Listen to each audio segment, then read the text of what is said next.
Welcome to the Profitable Mini Farm. I'm Diego, D-I-E-G-O. Today I'm going to talk about something that some of you listening to this may find controversial, and others may totally agree with it, shaking your head, just find yourself saying, yeah, all the way through it. Market gardening is a very profitable business. I'll say that again. This is the whole basis for the opening of the show today. Market gardening is a very profitable business. That statement doesn't mean that everyone will succeed, but when you run the numbers, the potential for profits are high. Like every business, high profits does not a successful business make. It's a management exercise at the end of the day. Subway franchises are inherently profitable, but does that mean everybody who opens a Subway franchise is going to be successful? No. Sometimes it's bad location, sometimes it's bad market fit, sometimes it's just bad management. If you've been to any chain in multiple locations, you know that the quality from one chain location to the next isn't always the same. But the potential's there. And when you run the numbers on a lot of these crops, the potential profits are high and the right managers know how to utilize resources to maximize profits. If you grow the right crops at the right yield, at the right price, as a market gardener, you will be profitable. Now that assumes you can balance the capital costs associated with startup and expansion. I'll hit on that in a little bit.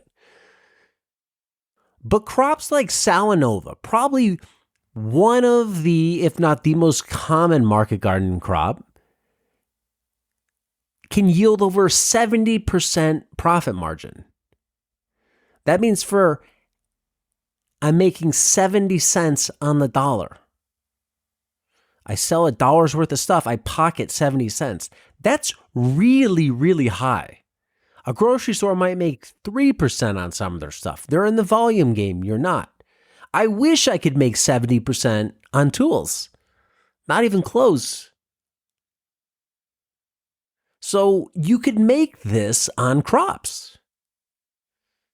And here's the numbers to back that up. This isn't just, look at me pull numbers out of sky. This is clickbait.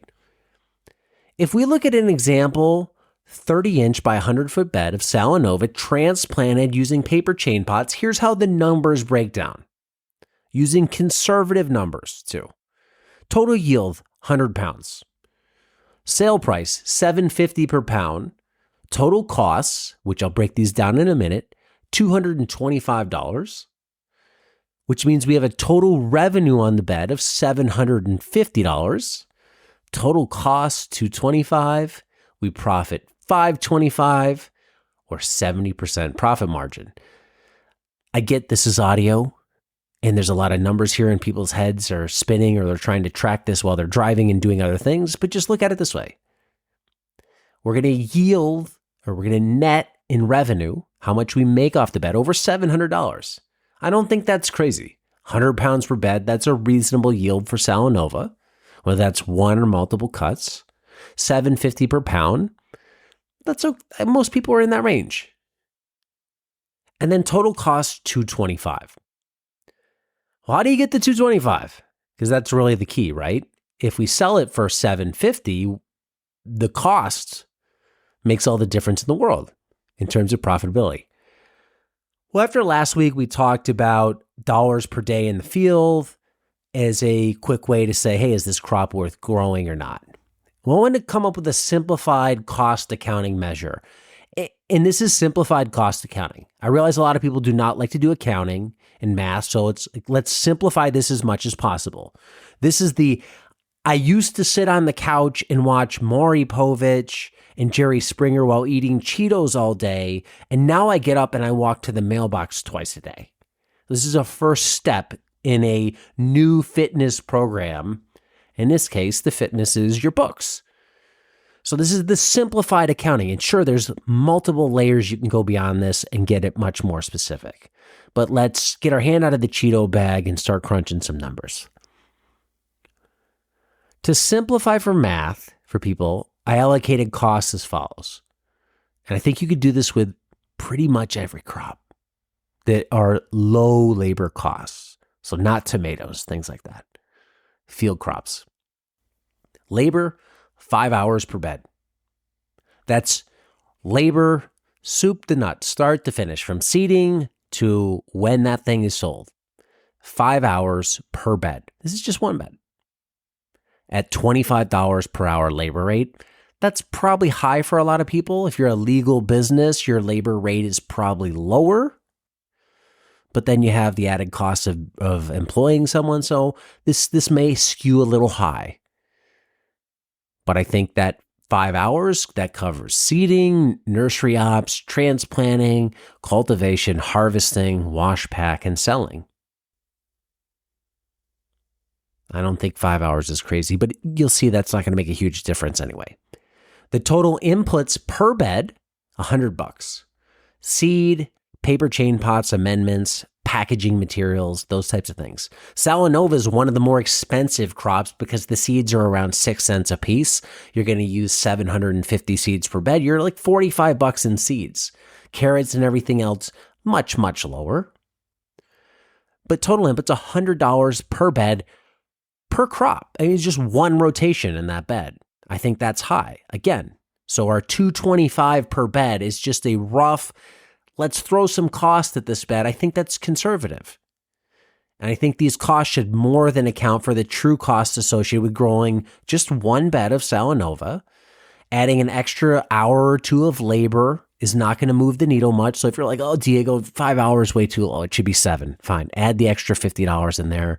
It's not going to change. In fact, if you double labor, going from 5 to 10 hours, you're still at a 57% profit margin.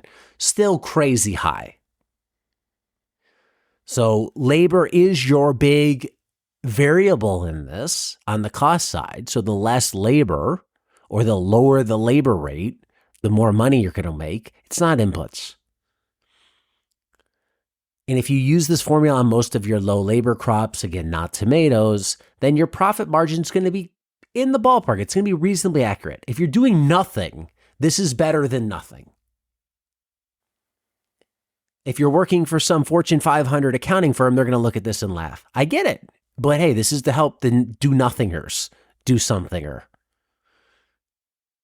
If a crop looks like it's going to be unprofitable or the profit numbers are really low, then you can drill deeper and refine the cost more. Let's say you're going to grow some other crop and it's like the revenue's $300, these costs are $225. I'm only making $75 per bed. Well, maybe I can refine it and it's like, hey, my costs are only $100 on this crop. And my profit goes from $75 to $200 per bed. That's a big difference. So, but if you got a lot of meat left, the $225 gets you started. So here's the formula, simplified cost accounting. Total revenue per bed, total yield times sale price, minus $225 is your profit per 100-foot bed. Keys to make this number a reality. So this is theory, right? It's on paper. You're hearing me say it. But how do we actually make these numbers a reality? One, you have to sell everything you grow on a bed. We could theoretically grow 100 pounds, but if we can't sell all 100, well, then that changes everything. So we have to look at what we actually sell. You have to command a market garden price point and not a commodity system price point. So you have to be selling these crops at market garden rates, not competing against somebody growing 100 acres of the same crop. And you have to control your spending on tools and infrastructure. More on that to come. Because making $525 per bed seems like a lot of money. It's like, whoa, I just printed $500 off a 100-foot bed in 60 days. Pretty sweet. If you can rotate that bed 3 times per year, that's $1,575 per bed per year. And if you have 100 beds that all perform the same, that's a total farm profit of just under $160,000 per year. That's good money. That's profit. That's not revenue. That's profit. Everybody's always like, what's the profit? What's the profit? What's the profit? 160K profit. How well you manage that 160K is a measure of how good of a business owner you are. Because for some people, that money's going to flow through their hands like sand. And for others, they're going to financially be financially responsible and pocket as much of that as possible. Because you have to use that 160K at the end of the day to cover your living expenses, because your salary is baked into that, land costs, tools and infrastructure. So I want to grow, I want to expand, I want to extend my season. That's all part of this. And then savings, not just for the farm to grow in the future, for a rainy day for the farm, but for life. So, 160, we can go buy some fancy car, but we spend half that and save half. That's a decent lifestyle growing on 100 beds. So I don't think market gardening accounting is as complex as people make it out to be. And I don't think people should be as afraid of it as they seem to be. Because when I talk to people about accounting and ask them their costs, it's like I'm asking them some crazy quantum physics question. How far is the Earth from the moon? I don't know. It's like, how much does it cost you to raise a bed of carrots? I have no idea. How do you have no idea? You better have some idea. If we want to become more profitable, if you're a farm that's struggling, and we can touch on this in a future episode, well, then we have this equation to play with. Revenue minus cost is profit. If we're not making enough profit, we either need to raise revenue or decrease costs. Well, to raise revenue, you can raise prices. You can increase yields. You can sell more. Like, say you're not selling everything, just sell more of what you grow. You can increase crop rotations per year. You can lower your DTM. All of those things move profits up. We can decrease costs, get labor rates down, get labor hours down, maybe reduce inputs, and profits go up. Those are those little tweaks, the switches we can flip, the dials we can turn. We can hit on that in a future episode. But today we're going to hear Jody Roebuck discuss how he grows Salanova successfully. You can use what Jody says to try and increase your yields and thereby raise your profits. That's coming up in a minute. But first, a word from today's sponsor. Today's episode is brought to you by my company, Paper Pot Co.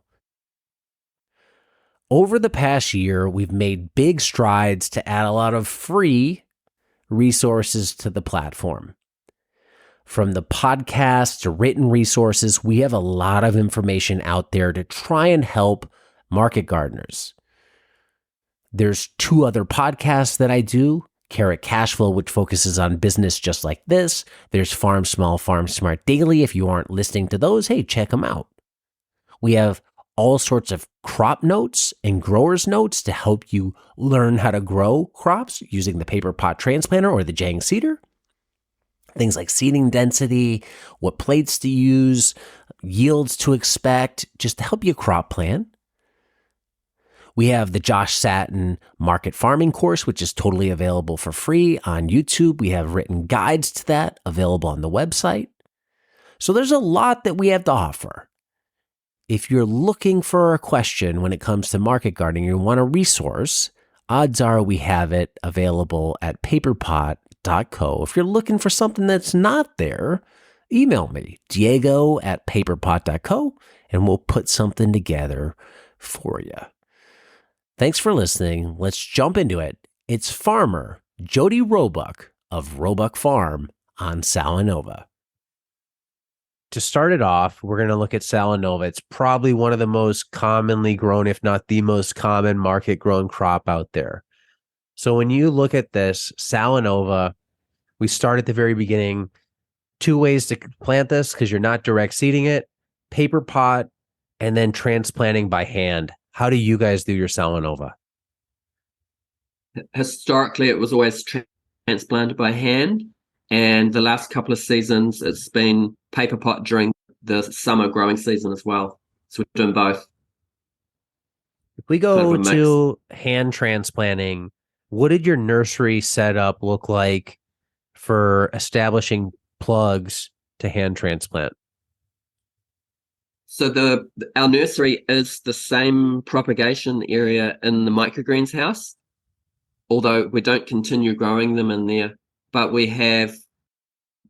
call it a skip or a wheelie bin. We've got that. We cut the side off it and it's mounted underneath the table. We make our own mix, and then from there we can fill trays. So we fill every tray that gets all our propagation happens in the micros house, and then once it's seeded, it goes to another greenhouse to on grow. So we're using a 60 cell tray. We're growing quite a big size transplant. There's a lot of soil in each plug, and we sent our favorite tray to Active Vista, and they made us a drop seeder for that configuration, so we can use pelleted lettuce seed, for example, and other crops, but we'll stick with lettuce. So we've got a 4.5 mil plate on that, and so we can fill the trays. I've got a dibble board. I can make dibbles on the tray, and then just use the drop seeder to seed our trays of lettuce. So we've got one pill in each hole. Our Salanova seed cost us 7 cents New Zealand each. And then our beds are 14 meters long, roughly 50 feet, and we're seeding 5 trays for one bed.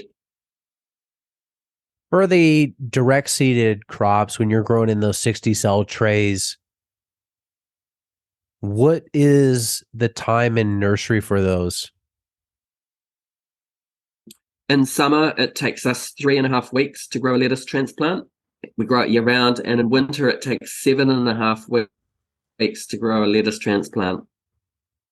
And then it takes pretty much the same time in the field from transplant to first harvest. In winter, lettuce just takes forever, especially that it's not that cold, but there's no sun. And so one thing we've changed in the propagation area is I brought a heat pad, and then I've made a cover over that so we can germinate stuff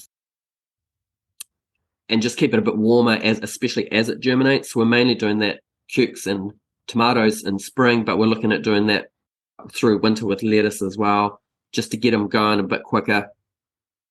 And then I guess the thing with lettuce for us, when it's good, it's amazing. But when we're not using landscape fabric, and when it's just super wet, we do have a lot of issues on the bottom part of the lettuce at times with rot. So we're switching to drip irrigation indoors and drip outdoors just for our lettuce block. And also in winter, we use plastic on top of the red puff hoops, which is still risky with the big wind, or insect net, just to stop the heavy rain driving it. So we're starting to look at some changes for lettuce as well. How can we basically not have the bottom part of the plant rotting just because of the insane amount of rain that we have? And so really looking forward to going indoors with lettuce production and drip, and just seeing, and possibly landscape fabric if we have to. Even in the field with our wind, I'm going to have so many pins in that landscape fabric just to hold it down. With the paper pot in Salanova, I'm assuming that's the 6-inch chains. Any difference on timing in the nursery for those, or is it still the same 3.5 weeks in summer, 7.5-inch winter? You have a different soil volume, obviously, than probably a 60 cell tray, which is going to have a lot more soil in it. Any difference that you notice between those two crops, paper pot versus grown in a cell tray? I think the strength of the paper pot is putting out a smaller transplant. So that's why we're doing that during the main growing season. So definitely because we're growing them smaller, the time frame is faster. Obviously, transplanting them is quicker too.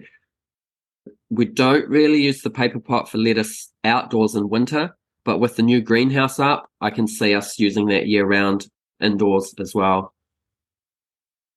I haven't actually got how many weeks to grow, but it's definitely way quicker because we're putting them out half the size. Yeah, and we're doing all our lettuce, whether it's transplant or paper pot, we're doing 4 rows on a 30-inch bed. Any special soil mix you're using for that, or any sort of additional steps you're taking to encourage those seedlings along, fertigation along the way, or anything like that? We're definitely using a richer seed raising mix because we make our own, which our standard mix is half garden soil, half compost. So we generally, with propagation, because it's all in the micros house, we seed our micros and then we continue planting everything else that's going to be a transplant. So we're finished with seeding microgreens, which we do twice a week. And then because we've got all of the tools and drop seeders and everything out anyways, that's when we continue planting, say, some paper chains for lettuce, and beets is another one we do a lot of paper pot with, and or seeding for transplanting by hand. So we usually have sifted compost stored in the greenhouse, so we can alter the seed raising mix then and there to tailor it to what we need. As the lettuce transplants grow, especially the transplants we're doing by hand, at one point during their life before being planted out, we'll bottom soak them with something else in the water, like a little bit of fish hydrolysate, a little bit of and anything really that's appropriate. And then we also just starting to do quite a bit of foliar feeding on the farm, so we'll foliar feed them at transplant point.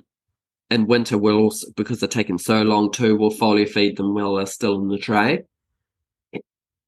When you do get ready to take them out to the field, is there any specific bed prep for lettuce itself in terms of amending or anything else you do to a bed before lettuce goes into there versus another crop like radish or something like that? Or do you just try and standardize your bed prep and any sort of amendment control as much as possible just to simplify things? I know there's lots of different thoughts on this, and I could be completely incorrect in my thinking, but we treat salad as a heavy feeder. Remember, we're on a subsoil, and so we're typically doing our bed prep, compost, any amendments, and then transplanting lettuce, and that could be followed by direct seeding Mizuna before we go into a root veg. So typically these are our best income crops, and we really see a lift in their production through using compost and other amendments. We use worm castings as well, and we're starting to spray fish hydrolysate also. We're prioritizing salad with our best bed prep and inputs, and we're seeing a big lift there.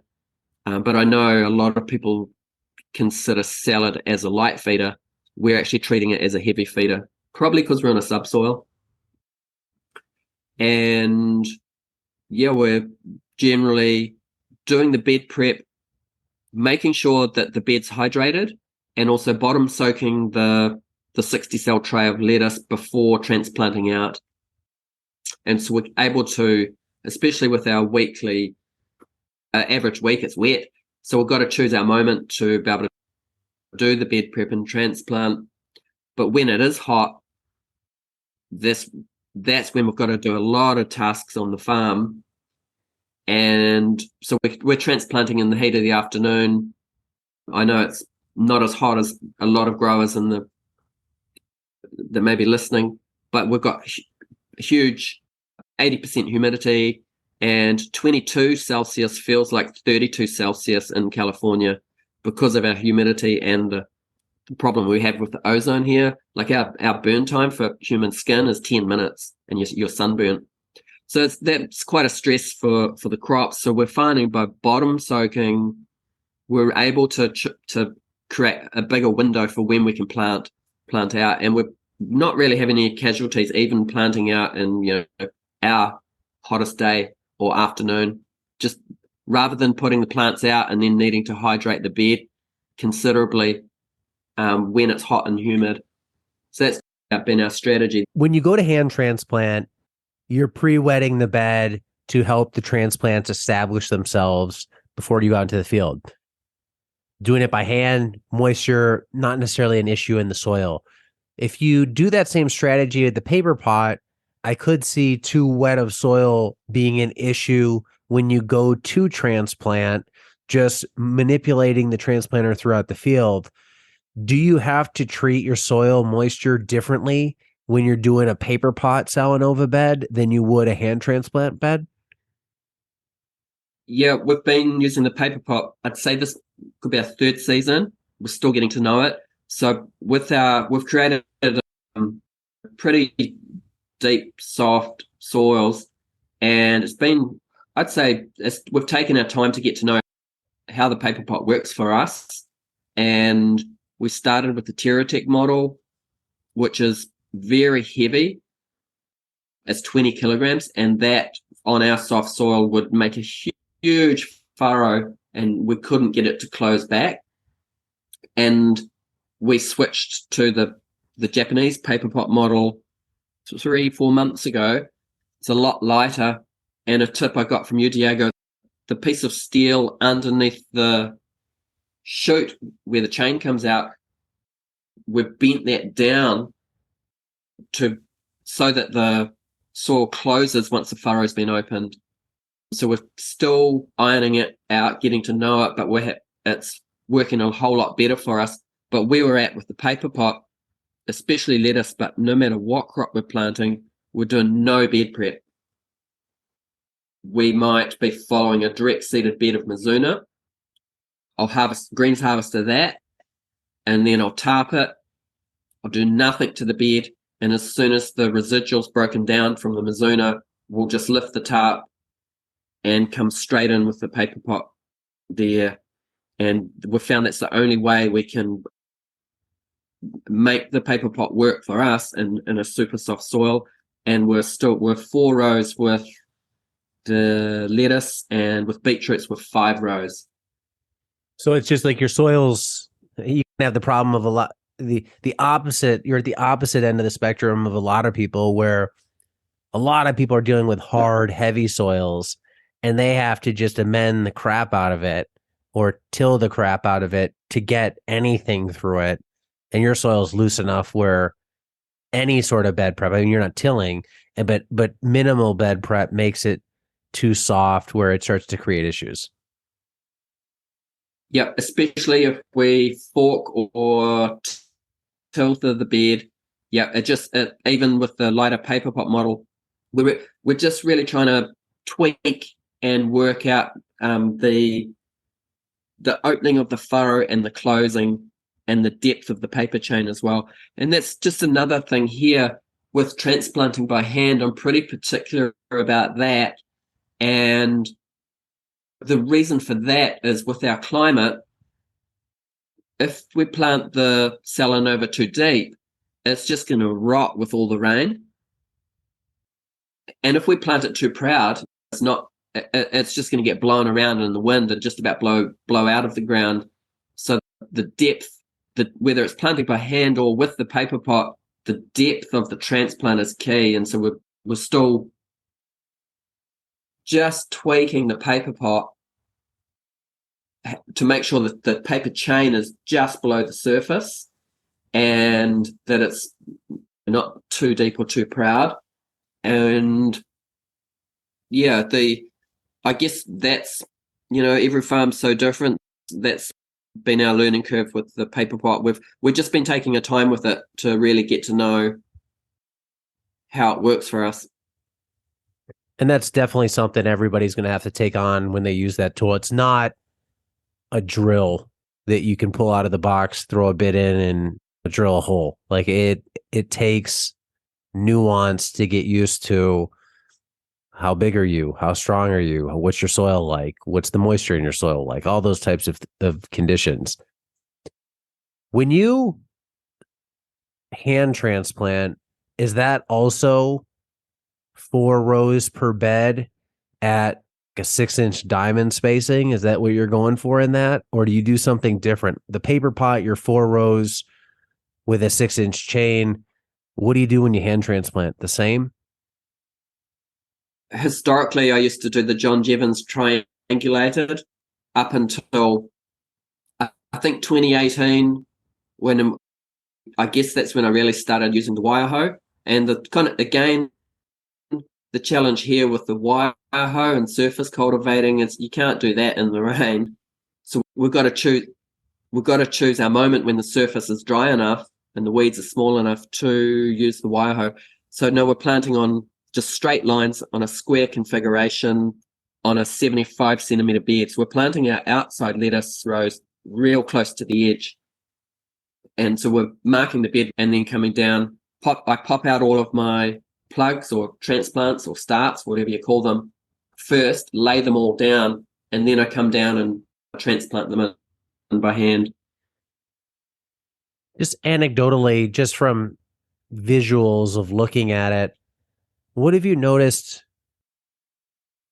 paper pot transplants versus hand transplants? I've had some people say that hand transplants take faster, like they transplant in faster and get established faster, and then the paper pot's a little slower to adapt, and then they even out in the end.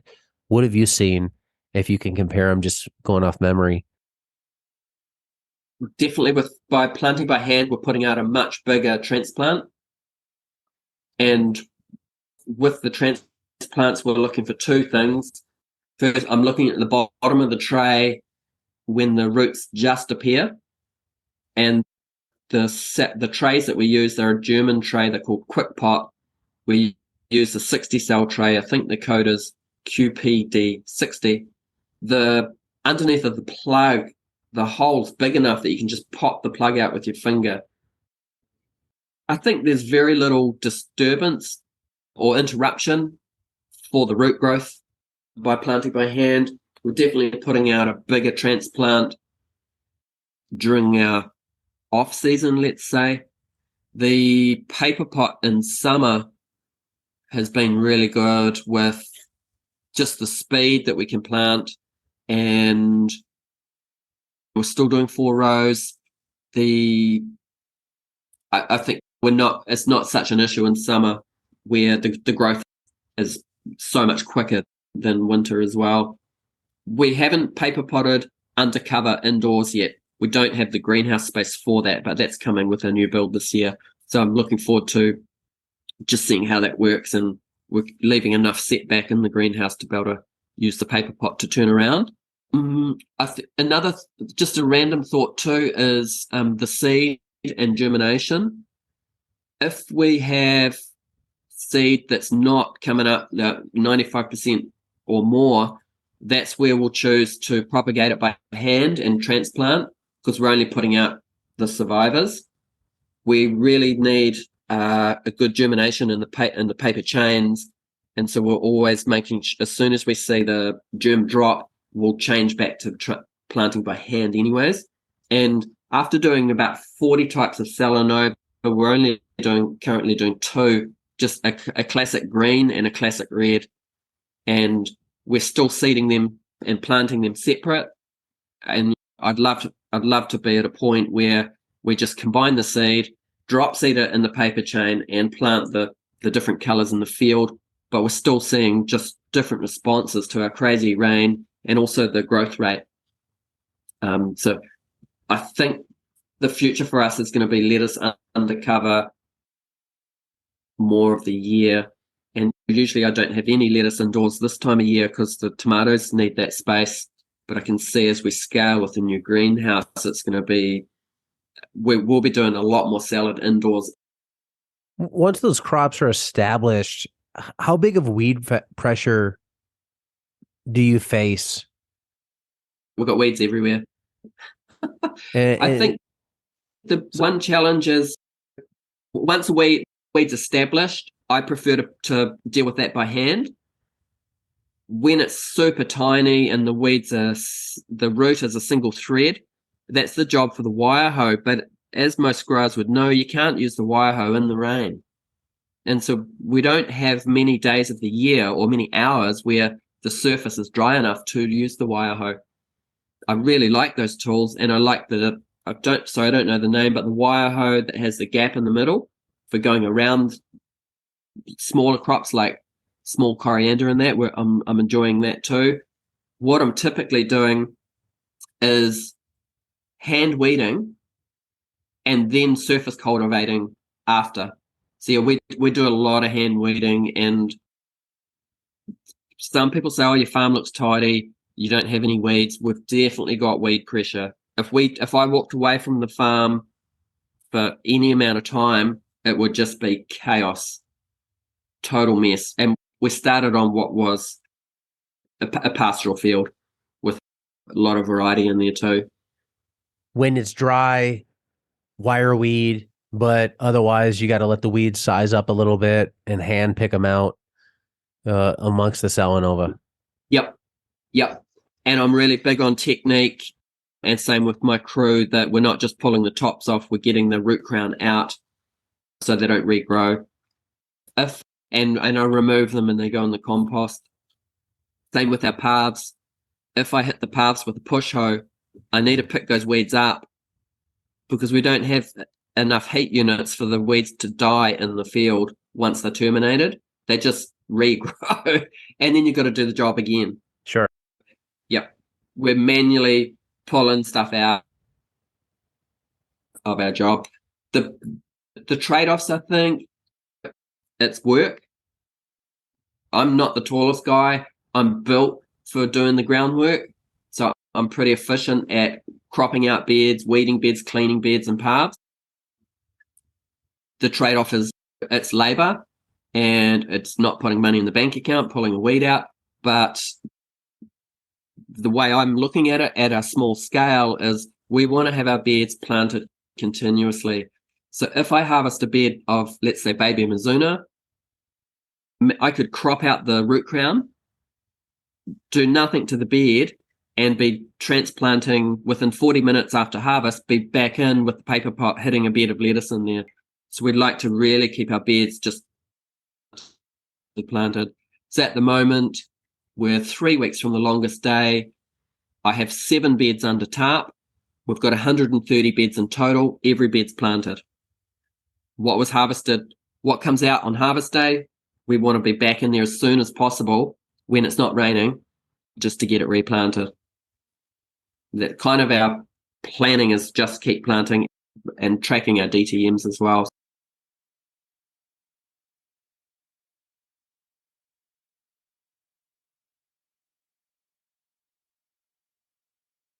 When it comes time to harvest all that, are you single harvest only, or are you always trying for multiple cuts? Lettuce were 2 cuts, definitely a bigger yield on the first cut. After first cut, I come back and I clean the bottom leaves, and then I'll hand weed and wire hoe before the regrowth. And the second cut for us, although the yield might not be as high, because the plant is growing more upright, it's more vased, it's quite nice. The second cut's quicker and there's less waste underneath the plant because it's more upright like a vase. The one season, and it was summer, I had a red Salanova. The third cut looked beautiful, and I harvested it super easy, super early in the morning, and I'd spaced it. I didn't taste it. And we had I say not a complaint, but an older guy at the market we were at, he said, oh, hey, your salad last week, the red lettuce was really bitter. And I said, thanks for the feedback. And that's one thing I like to do in the field is lettuce included if it's a second or third cut, but actually taste it to make sure this is what your customers are eating. Are you good with it as well? So we're pretty much 2 cuts with lettuce. Yep. And then we just pull it out and in with the next crop. What's the cleanup process you do after the first cut? What do you do into those leaves that are left to clean it up? I guess because we've got junk underneath, some rotten leaves, it's just one move, both hands underneath the plant, and I'm just snapping off all the bottom leaves and pulling any weeds at that time, and then I'll just do a little surface cultivate before the regrowth. Like I usually do that in the heat of the crown. afternoon as we finish harvest. Are you just leaving a little crown on top? Yep. No full-size leaves at all? Yep, just no full leaves.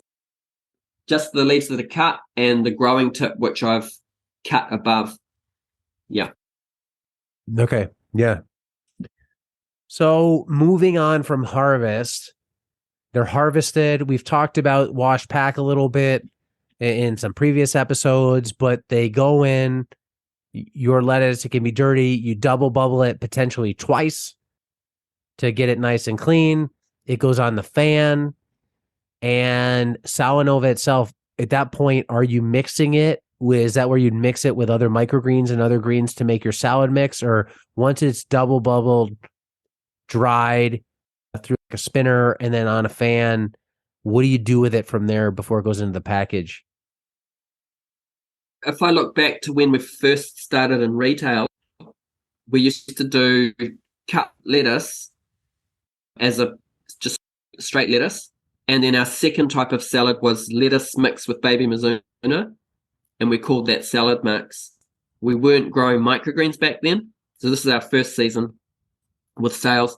And when we started in our first retail store, so we had 2 items, lettuce mix and salad mix. 75% of our sales were straight lettuce for the first 3 months. And then it wasn't nothing we did, no promotion or anything. Our sales flipped from 75% lettuce, 25% salad mix to 75% salad mix, 25% lettuce mix. Once people started to taste the salad mix, and the baby Mizuna, we cut it so young, it's not lettuce, but there's no heat in it. We've got a conservative market here. That's when we started to see the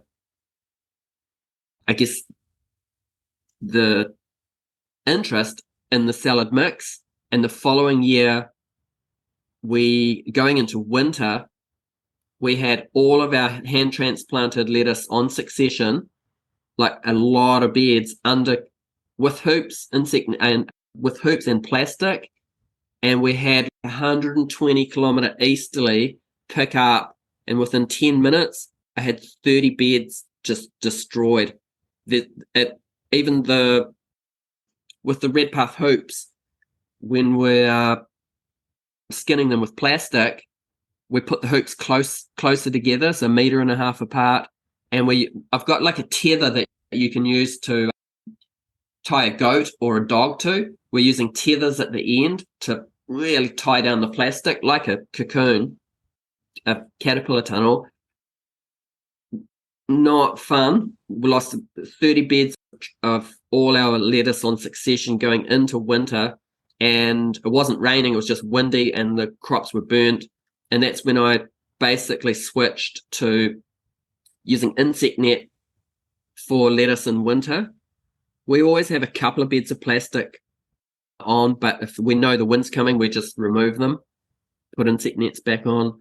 And so it's that winter where we basically could see it's going to take us months to get back on with lettuce. We started drilling a whole lot more Mizuna, and we also really started to focus on ramping up our microgreen production, which we were back then doing things, I'd say, traditional hand sowing, hand harvest. And it was that kind of worst scenario where we really began the future of our business with doing salad mix, which these days is lettuce, Mizuna, and microgreens together. We don't, unless we have an excess of something, lettuce, for example, we don't single item it. if I'm coming into harvest and we're looking at doing our salad mix, which we call leaves and shoots, and dang, we've got a ton of lettuce on, I'll put a good proportion of lettuce in the mix, and then I'll single item the rest. Don't have any restaurants that buy straight lettuce. They all like a single item or our salad mix. See, I think I can see in the next few seasons, and as we are able to go undercover more, that we'll be doing more lettuce production. Over the years, we've backed off it a bit as I'm favouring direct seeding, the baby salad. We do a lot of it, and it's a bit more resilient with our rainfall. But I know when lettuce is banging that there's some really good weight coming off there. It's very popular, and there's some really good income in there as well. How do you plan the mixing of those three products? So you have your lettuce, you have Mizuno, you have microgreens. So say the lettuce has been washed, it's dried. Are you just eyeballing it saying, hey, there's enough here where we can turn this all into mix? And then you just dump it in a big bin, dump all the Mizuno in, dump all the microgreens in, and just hand mix it then? How are you doing the mixing, and how are you trying to, or are you even paying attention to the ratios? So the ratios I'm looking at, so every morning I do a field walk, whether it's harvest day or not, but especially with harvest, I'm doing my field work first thing in the morning before my crew arrive, and I'm definitely considering what is the mix going to look like, and especially in terms of color. I don't think a mix that has green micros, green Mizuno, green lettuce even looks like a mix. So we're trying to balance the red and green in there. And then the second consideration, not so important, is the different leaf shapes in there. But yeah, so I'll be looking at doing the field walk in the morning, looking at what's ready, what will I cut to make the mix look balanced, and what will I leave for next harvest. And so that's different every day. Lettuce will sit in the field a lot longer for us than the baby Mizuno. So I've got this thinking of when it gets ready, just cut it. But typically we have a red Mizuno, green Mizuno, a red lettuce, a green lettuce, and red and green micros. So I'd say the majority of the time the color balances itself, but it's definitely a consideration at the field before I harvest. And then once our restaurant orders are done for single items, Mizuno, microgreens, pea shoots, at that point we then set out, we've got these mobile trolleys, and we have a deep clear, you call them totes, it's a system of containers, they're clear, and we set them all out on mobile trolleys, and that's when we can bring all our salad out. It's like in a tower on wheels, and set out the mix. And we generally do the leaf type that is the biggest and we have the most of, spread out first, followed by the lesser items that are smaller, and we finish with microgreens on top, and then we just shuffle them by hand and mix them. I'd say it takes, the last harvest, the Thursday before, we did 150 kg of salad. I would say two of us in 25 minutes can mix those kind of volumes. Obviously not all of that is mixed, but let's say 100 kgs, 110, 25 minutes. And as business grows, we will still be able to use the same wash and pack space by bringing out half, mixing it, putting it back in the chiller, bringing out the second half and mix that. And then basically we pack down the wash and pack space in terms of getting all of the mobile trolleys out.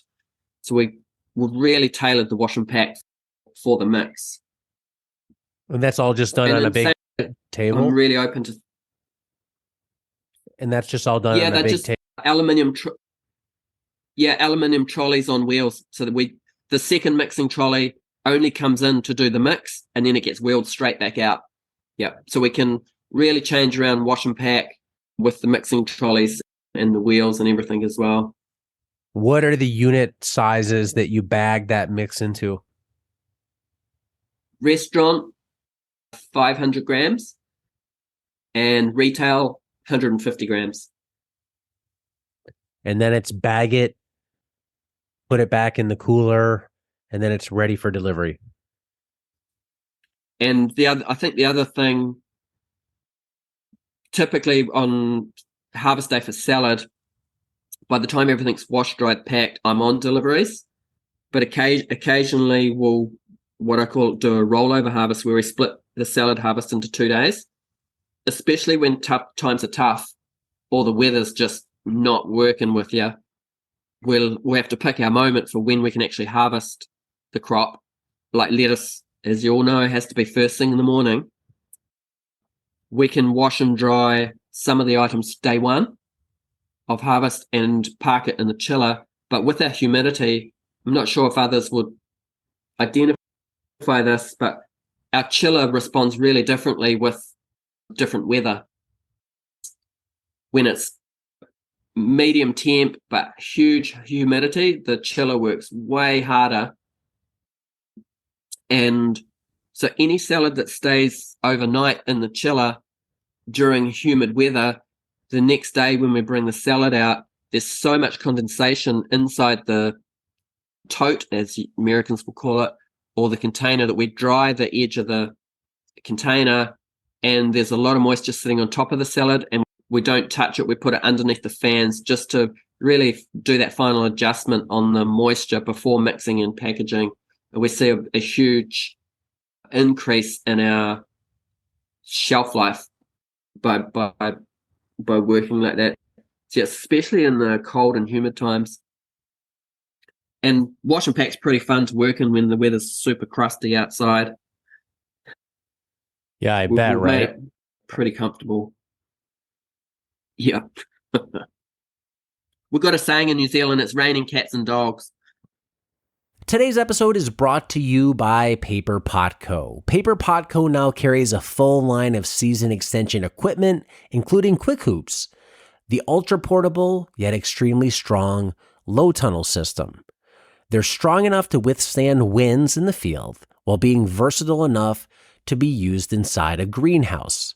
There's other low tunnel systems out there, but a lot of those you'll see are shown inside greenhouses because they can't take the wind.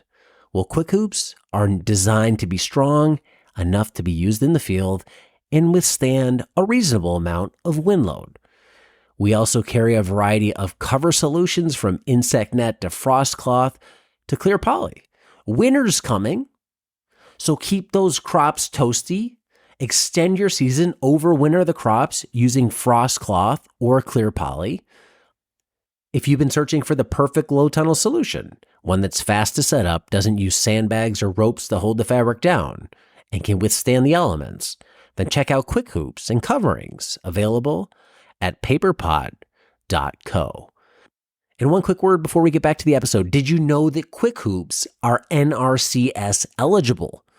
So you can qualify through the NRCS to get a cost share to help pay for Quick Hoops. Contact your local NRCS rep to learn more about getting cost share for low tunnel solutions. Now let's jump right back into the episode. Jody Roebuck on Salanova.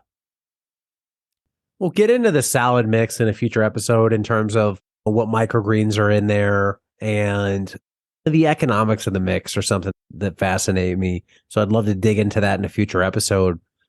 But that's really right there. That's Salanova seed to sale. Is there anything else we missed, like just Salanova centric, that you think is important for people growing to be aware of, or do you think we got it all? I think we covered a lot of stuff. I just got one comment. I really like there's a knife I love for harvest for Salanova, and I also use it for pea shoots outdoors. It's serrated, it's really lightweight, and it's Victorinox, and it's got a round nose on it, so you can't stab yourself with it. really sharp. When I buy these, the new knife is only used for salad, and I write the date on it so I know how old it is. I find the sharper the knife, the better everything goes. And with lettuce and our small paths, I don't take a crate to the field. I've got 20 litre, I guess that's 5-gallon food grade buckets, and I harvest into those. And just a little bit of standardization. So if my crew say how much lettuce today, I'll tell them how many buckets. I might say 6 buckets, please. And I've already worked out what we need, what the mix is going to look like, or what we have to harvest. So I'm working backwards down the path, kind of one knee bent. So I'm not on both knees. I'm shuffling. And instead of just cutting straight across the lettuce, I actually cut up and around and down, and like a rainbow shape, up and over. And then I'm turning the lettuce upside down, sighting where I've cut it to see if I need to grade a leaf out. And then once that bucket's full, here's a bit of standardization. It's 2.2 kilograms. But especially when we're harvesting lettuce that has considerable moisture on it, after wash and pack and dry, it shrinks by up to 20%. If I need 10 kilograms of lettuce, I'll be harvesting 5 buckets that are 2.2 when they're wet, which then shrinks down to our 10 kgs as well. Lettuce is probably the one that has the most shrinkage in terms of water as it goes through wash and pack during wet times.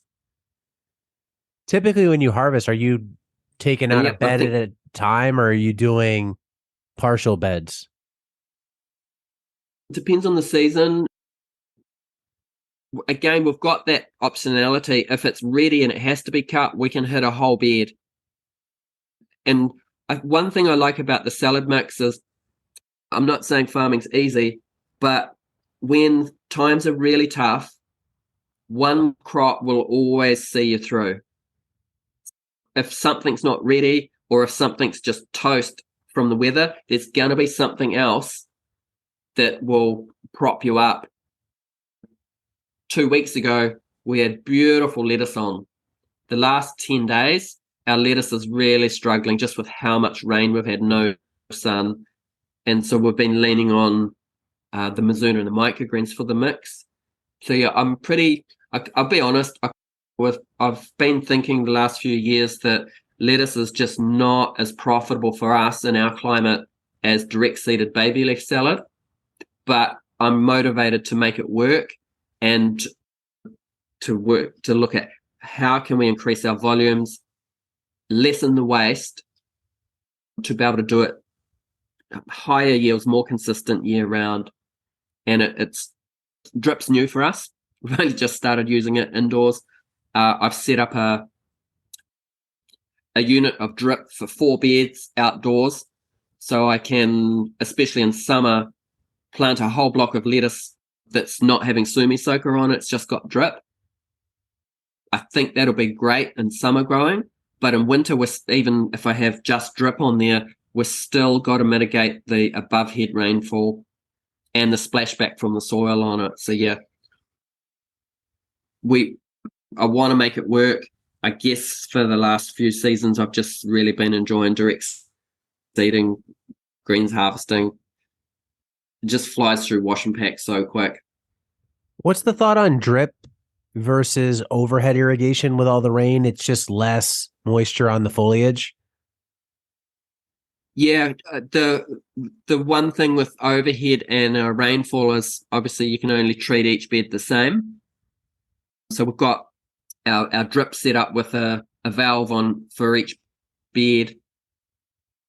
Yeah, just trying to keep less rain on them. If a lettuce takes, let's say in winter, I'm just going to make up a number, but if it takes 8 weeks after transplant to be ready, that's 2 months. Average rainfall is 300 mils a month. So that lettuce has possibly had 600 mils of rain during its life. It's just too much. Yeah. It'll be interesting to hear how this evolves over And you're time looking at, as you get under cover, how potentially some of these yields, DTMs and stuff changes. yeah. And the indoor salad for us, which we're not really doing in summer, but in winter, it's the DTM's 30% faster in winter. And that's significant in terms of being able to keep your production up, being able to rely on that you've got the volumes and the quality. And I'm just thinking back to during winter planting we did. I just want to give you an example of when you've got no window of opportunity to plant, and maybe 2 windows during the whole week where the sun comes out. And here's a little example of why we don't plant our lettuce or the mizunas, combining the varieties together. And again, it's just how we're farming. And one day we may, but we keep them all separate. So we've got 4 varieties of mizuna, 4 different colors and leaf shape, and they've all got different DTM. And I'm going to come back to lettuce with this. 2 months ago, weather's not nice. We've got a little planting opportunity come up. The weather's clear. Tarps off. We're using tarps as a raincoat for the soil, basically, so that we can keep working. Tarps come off, and we drilled 4 beds of mizuna outdoors, all with 4 varieties, different DTMs. And we also drilled them indoors where they're 30% faster. And so potentially we just, in one planting, we created 8 successions. And I'm interested to look at lettuce like that too, where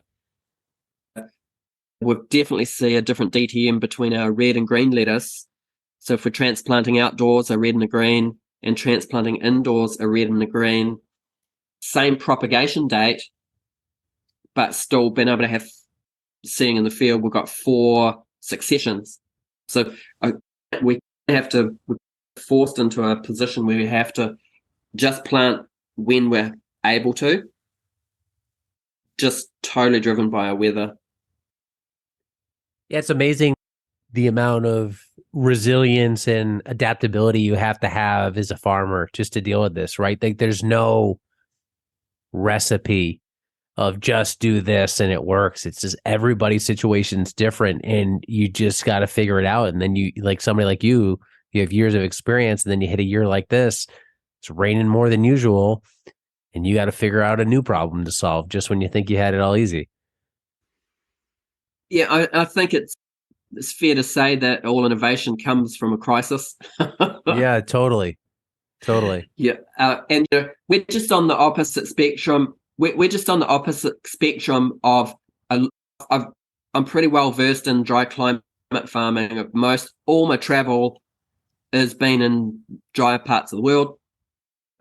California, probably the most time I've spent abroad is California, through Quebec, Canada, and the driest parts of Aussie. And they're just in a different scenario of water security, fire, predators. And then at times, New South Wales growers have just had a really tough growing season last year. After years of drought, they've just had torrential rains. It's, I guess, coming back to those radical differences of super wet and super dry, and whether we want to call that non-brittle and brittle.